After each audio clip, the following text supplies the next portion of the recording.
Welcome back, everybody. Today, I'm going to teach you how to create a Zendesk account. Whether you're setting up customer support for your business or exploring Zendesk's features for the first time, this guide will walk you through the account creation process step by step. Let's get started. First, open your web browser and navigate to zendesk.com. Once the page loads, you'll notice a field near the top where it says try for free.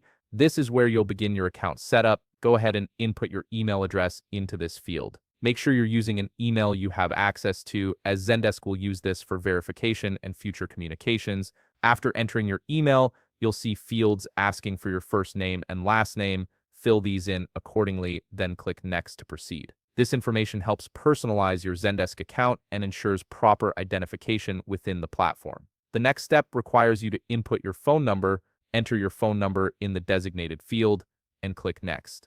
Zendesk may use this for account verification or important security notifications, so make sure it's accurate. Now you'll be asked to specify what company you work for, type in your company name, and click Next. This step helps Zendesk tailor the experience to your organization's needs and sets up the proper account structure for your business.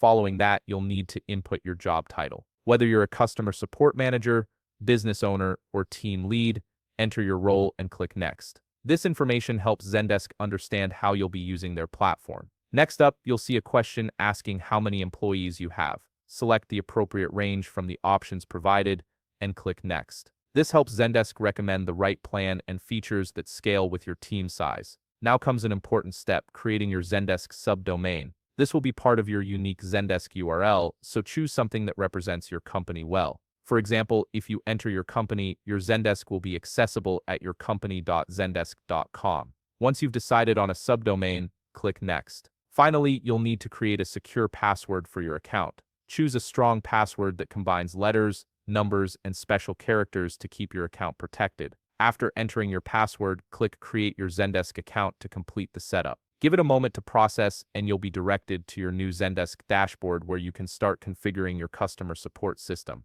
And that's it. You've successfully created your Zendesk account and you're ready to start building out your customer support infrastructure. If you found this video helpful, please leave a like, subscribe, and see you in the next video.